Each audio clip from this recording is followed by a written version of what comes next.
The headlights cut through the snow, scattering flakes into the air like fractured stars. The world outside the car was a blur of black and white, every corner of the empty road steeped in the quiet stillness of late winter in rural Wisconsin.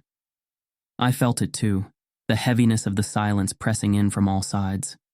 There was no rush, no reason to hurry, but here I was, driving along a long stretch of road.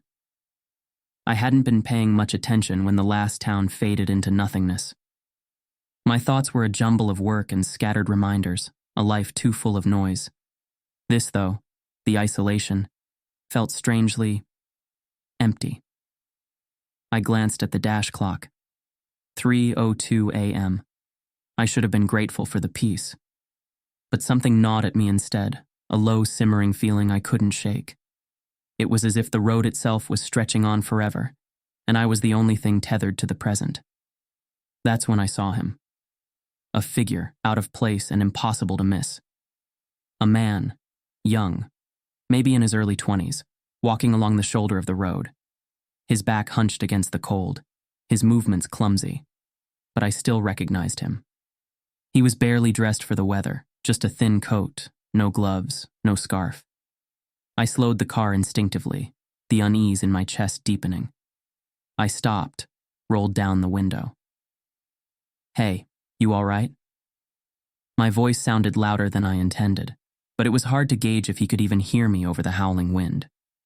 He didn't respond at first, but then his head snapped up. His eyes locked onto mine, and I felt something shift in the air, like the distance between us narrowed, though we hadn't moved an inch. His gaze flickered between me and the road ahead, confusion warring with desperation. I'm not..." He shook his head like he was trying to clear it. "I don't know. What? Where am I?" I didn't answer. His first question threw up a dozen red flags. "You're from Doveland, aren't you? I know you," he said suddenly, his voice sharp despite the tremble in his limbs. My chest tightened. "Doveland? I stopped myself. I hadn't even heard of a Doveland. The name wasn't familiar in the slightest. "I think you're mistaken." There was no mistaking the intensity in his stare. "No. You're him," he said slowly, as if trying to piece things together in his head. "You're Connor. I know you." From Doveland, I didn't know how to respond, so I didn't. I stared back at him. He looked me over, his eyes moving quickly, assessing me. Something about the way he said my name, though, like it meant more than just a simple recognition, set my skin on edge.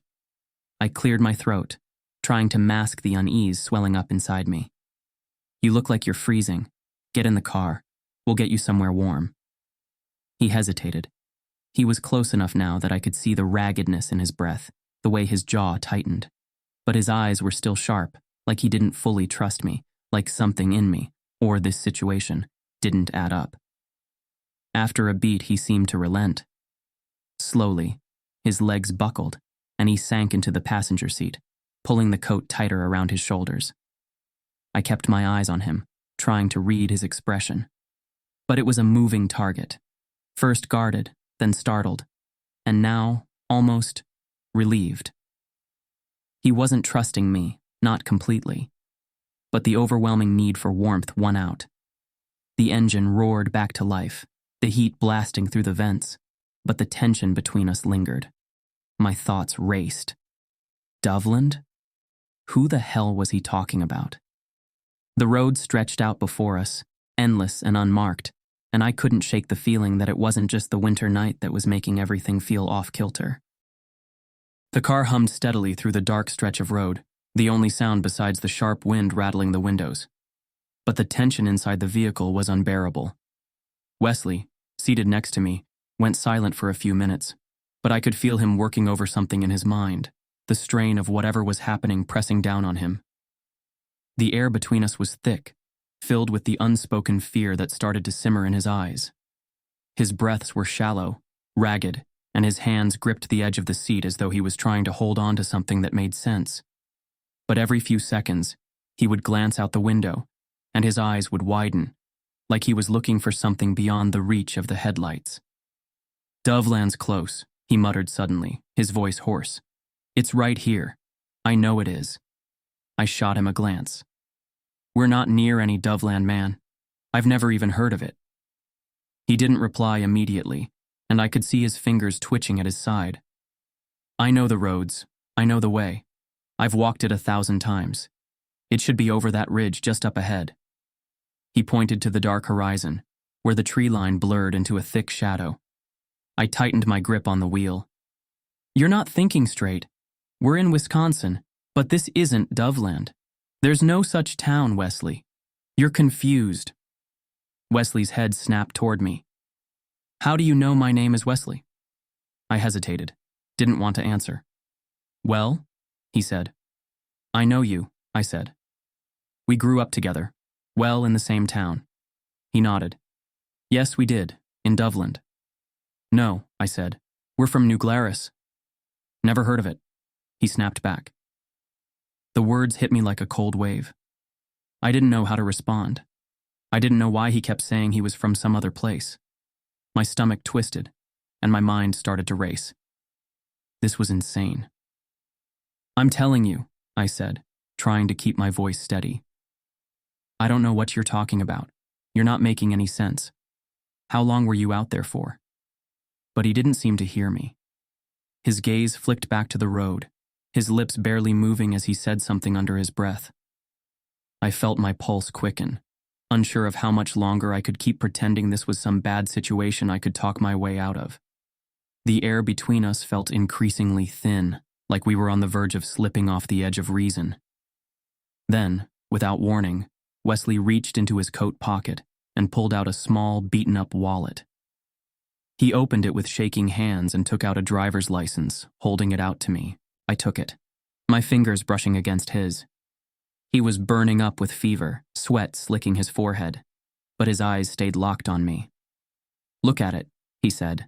Look at the address. It's mine. It's proof. Please, you have to believe me.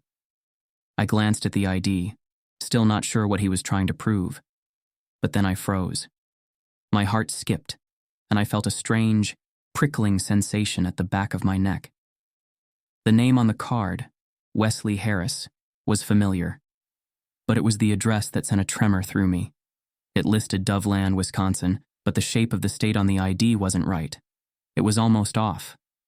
The borders didn't match what I knew of Wisconsin, and the fonts used on the card looked slightly outdated, like it belonged to some alternate version of a place I'd never been. I blinked, rubbing my eyes as though it might clear away some fog. But it was still there, clear as day. The ID was wrong. I glanced up at Wesley, but he was staring at me like he was waiting for me to say something, his lips pressed tight, his breath coming faster now. This can't be real, I muttered, more to myself than to him. It's gotta be fake. Wesley's voice cracked, and his hand shook as he snatched the ID back. It's real. You have to understand. This is real. He fumbled with something else, pulling his phone out of his pocket and holding it up to me.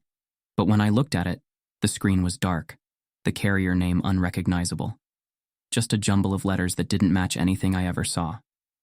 He unlocked it, then opened something.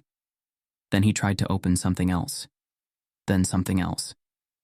It's not working, Wesley said, his voice breaking. I know it's not just the cold. I know it's not just me. I can't. I cut him off. What the hell is this? It isn't real, Wesley. That place isn't real. You're not from there. My mind was racing. I looked at my own phone, my fingers trembling as I unlocked the screen. But when I tried to dial out, the call wouldn't go through. The signal on my screen flickered, then disappeared entirely. Like an old scary movie. I never saw my phone absent signal before. I stared at my screen, still refusing to work. The reality of it all sank in, heavier than I cared to admit. Something was wrong, and it wasn't just Wesley. I didn't know what kind of game he was playing, or if he was losing his grip on everything, but I was starting to feel the edge of that fear, too. What the hell is happening? I whispered more to myself than anyone. Wesley's voice cracked again. I'm telling you, Doveland is out there. We need to keep going. You have to help me. I kept my gaze on the road ahead, my heart pounding. Wesley was slipping further away, the world around us unraveling, and I was terrified I wouldn't be able to stop it. The road continued, a dark line of asphalt cutting through an expanse of empty woods. The headlights of my car illuminated little more than the nearest trees, their branches stripped bare in the frigid air. I couldn't shake the feeling that the world around me fell still, held in a moment where nothing quite felt right. Even the cold seemed to hold its breath. Every gust of wind, every shift in the car's movement felt exaggerated, as if the world was pulling away from us. There was no sound except for the low hum of the engine, the tires meeting the road in a steady rhythm that almost felt out of place in this eerie, frozen silence. Wesley sat beside me, rigid and quiet, his eyes darting between the outside world and the faint glow of the dashboard.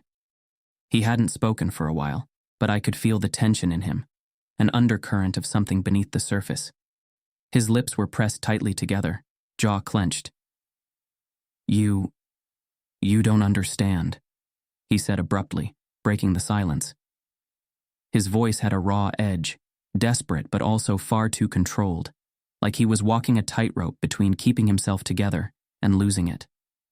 "Doveland, it's not supposed to be like this. It's different now." He paused, his gaze shifting uneasily, and his fingers tapped the seat rhythmically. "The people, the streets, they don't line up the way they used to. I don't even know where I am, Connor. I don't know how this happened." I kept my eyes on the road, the trees blurring past in a steady streak of shadow. "What do you mean, different? It's just a town, right? It's..." "No," he interrupted, his voice cracking. "No, it isn't. You wouldn't understand. I remember walking those streets. I remember the people. But every time I try to think about it, it changes. It doesn't make sense. His words trailed off, and I felt the unease between us tighten. Wesley's story didn't add up, and the more he spoke, the less I knew what was real. "I don't know what you want me to say, Wesley. Doveland isn't even on the map. It's just not there." I shot him a quick glance, but his eyes were fixed forward, staring into the dark as though it might reveal something hidden. "It was there," he insisted. "I know it was. And there's another version of you there, Connor. The Connor from Doveland. He's not the same as you. Not the one I see right now, anyway." I blinked, momentarily unsure whether I'd heard him right. "Another me? What are you talking about?" Wesley turned to look at me, eyes wide and shaking, and for a moment I almost thought he might burst into tears. "The Connor in Doveland. He's different. He's the one I remember. The one who let them do that. The one who didn't care." His words hit me like a slap, but I didn't know how to respond. My stomach tightened, and a cold knot formed in my chest. I wanted to tell him it was all a bad joke, that it didn't make sense, but the look on his face made it clear that he wasn't playing. I couldn't ignore the sinking feeling in my gut that told me this wasn't some figment of his imagination. There was something else happening here. I swallowed hard, trying to steady my breathing. "That's not me. I never..." But Wesley's eyes were searching mine, too intense, too desperate. "I remember you," he said, his voice raw. "I remember how you let them, you and your friends. You were all the same back then, and now you're him, and you're not." The weight of his words pressed on me, and the tension in the car thickened. I wanted to argue, to tell him it wasn't me, that I wasn't that person anymore. But the truth was, the memory of that other version of myself, someone who'd stood by and done nothing, was far too close, far too real. I thought of all the times I'd stayed silent when my friends teased him, when I let it happen, let it slide. Was that version of me the same one Wesley saw in his memories? "I'm not that guy anymore," I finally said, but my voice sounded hollow, even to me. Wesley turned away, and for a long moment, neither of us spoke. The silence that settled between us felt heavier than before, thick with the things unsaid. I couldn't tell if the dread in the air was coming from him or from me, but it was there, undeniably pressing down on both of us. And as we drove on, I could feel something subtle, shifting. Like time itself was bending, stretching, pulling us further away from something I couldn't quite grasp. The trees outside seemed to close in, their dark silhouettes almost too close, too real. And then, just as suddenly, gone. I glanced at Wesley. His eyes were wide, but it wasn't the fear of someone lost in a strange place. It was something deeper, something like recognition. "What's happening?" he whispered. I didn't know how to answer. Wesley sat beside me, his eyes never leaving the black expanse outside the window. His fingers twitched, tapping against his knee in an endless, nervous rhythm. The air in the car felt thick, like it was pressing down on me, suffocating any attempt to breathe easy. We hadn't spoken much since Wesley's words about Doveland, about the other version of me. Now, all I could think about was how much the world around us felt wrong. I glanced over at Wesley, then back at the road. It was just the wilderness stretching out, but everything about it seemed unfamiliar in a way I couldn't pin down. The trees were too still, their shapes distorted in the dim light. The road itself had the feeling of something forgotten, as though we weren't supposed to be here at all. And then, a landmark appeared that didn't belong. A sign, rusted and half hidden behind overgrown brush, stood where I knew there had never been one before. I slowed the car, my eyes narrowing. The sign read, "Welcome to Stonemore Creek." But I knew, with every fiber of my being, that I'd never seen this place. It wasn't in my memory, wasn't anywhere on the map, not even a whisper of it. "Wesley." My voice faltered, a knot forming in my throat. "Have you ever heard of Stonemore Creek?" His eyes snapped to the sign, then back to me, and for a moment, he didn't say anything. He just stared, like he was seeing something in the distance I couldn't touch. "No," he said finally, his voice quiet but filled with dread. "I haven't." I kept driving, but the unease in the pit of my stomach spread, curling its way up my chest. The trees seemed to close in around us as we pressed deeper into unfamiliar territory, the road continuing on like a thread unraveling. We should have been there by now. To New Glarus. Sure, the snow had me driving slower than normal, but we should have definitely been there by now. "I'm not sure where we're going anymore," I said, more to myself than to Wesley. This doesn't feel right." "I know." Wesley's words were clipped, his gaze never wavering. "But I need you to keep going. It's the only way I'll get back. To Doveland. I need to see it again. It's the only thing that makes sense." I nodded, though doubt crept through me, unwelcome but persistent. I was losing the sense of where I ended and this place began. The silence in the car deepened, and without thinking, I broke it. "We were never friends, you know. Not really." The words came out more bitter than I intended, and I immediately regretted them. But it felt like I couldn't stop now. Wesley's eyes flicked to me, but he didn't respond. Not right away. Instead, his face tightened, as though bracing for something he knew was coming. "I wasn't part of the group who picked on you, but I didn't stop it either," I continued, my voice quieter. "I didn't have the guts to do anything. I just let it happen. I stood by. You know that version of me. That's who you saw. I don't know what to say. I can't even look at him without wanting to punch him." The bitterness, the guilt burned in my throat. Wesley finally turned to me, his face unreadable, but I could see something shifting behind his eyes. "In Doveland, it was the same."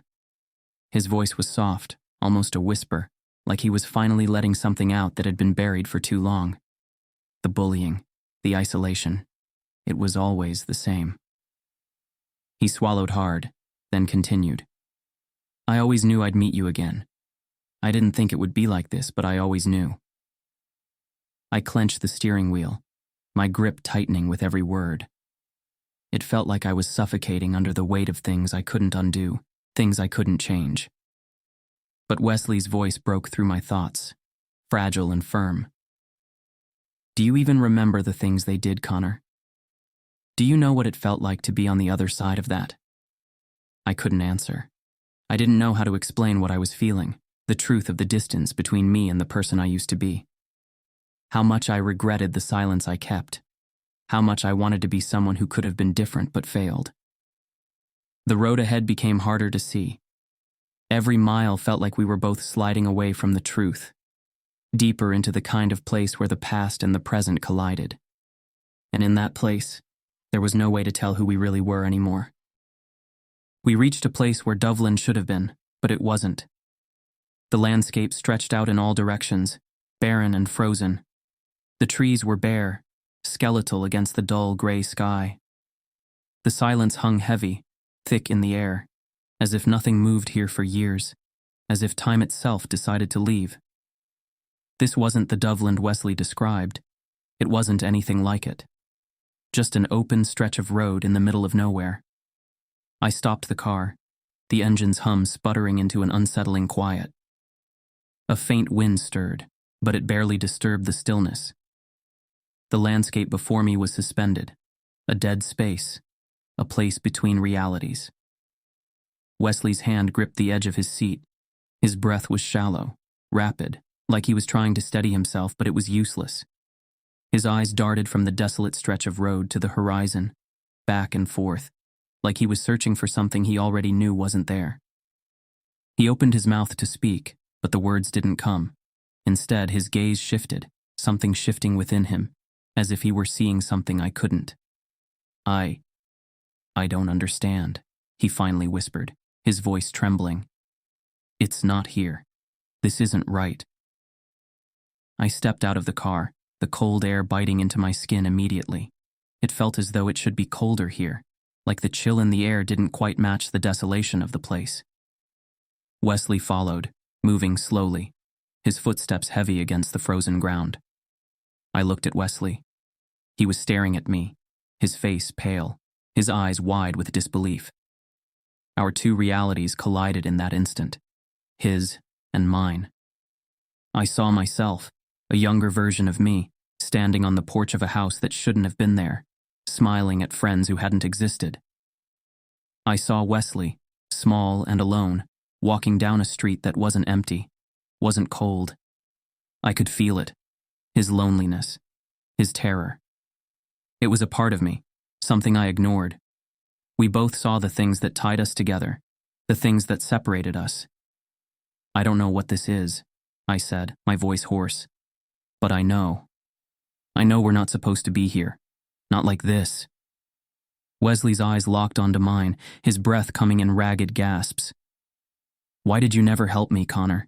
He demanded, his words sharp and painful, cutting through the thick silence between us. Why did you stay silent? Why did you let them, all of them, do that to me?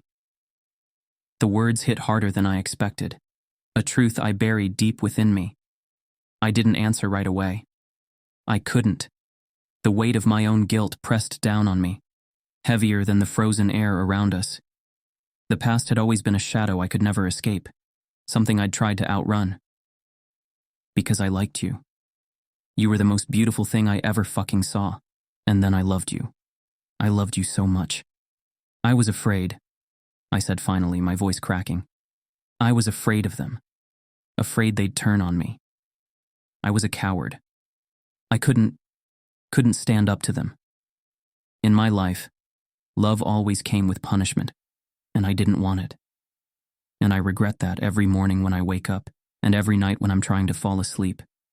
I'm so sorry. I didn't know how much I'd end up losing.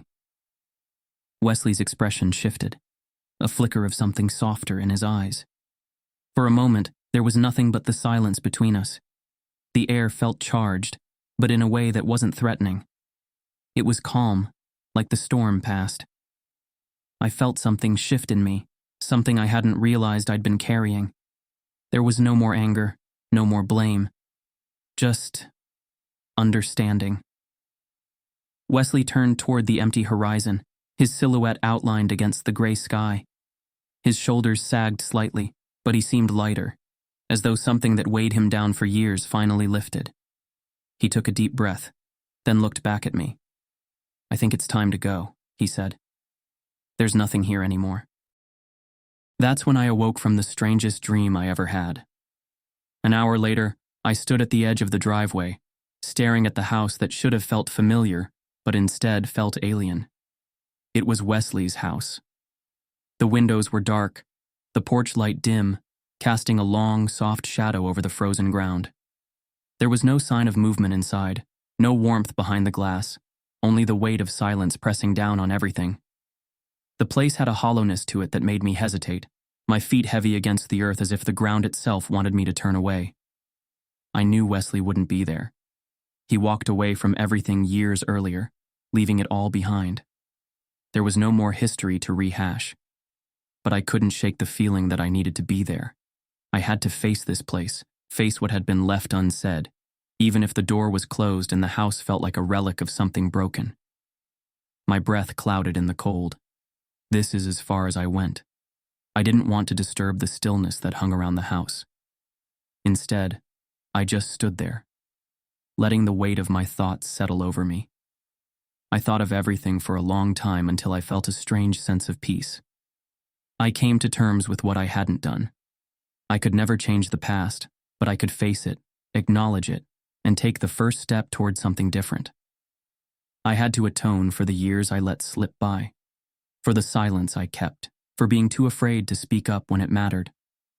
Wesley, wherever he was now, moved on.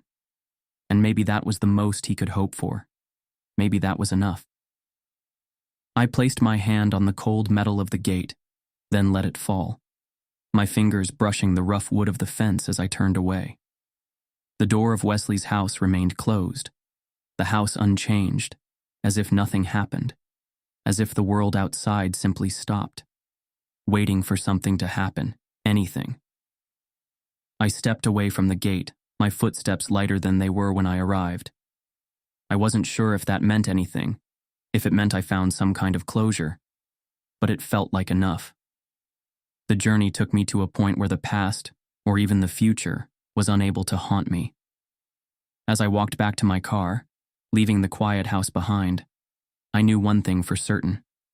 I had to face the most important part of all of this, and for the first time in years, it didn't feel like I was running anymore. As my car ran and the heat pumped, I spent a lot of time finding Wesley on social media. A part of me had doubt and thought I should just leave it alone. But I wanted Wesley to know how important he is and how sorry I was. In the distance beyond the quiet of the house, the horizon stretched out, unanswered, like the question of Doveland itself. A question that would remain open for as long as it took to earn Wesley's forgiveness. And even if he never forgave me, it would be worth trying.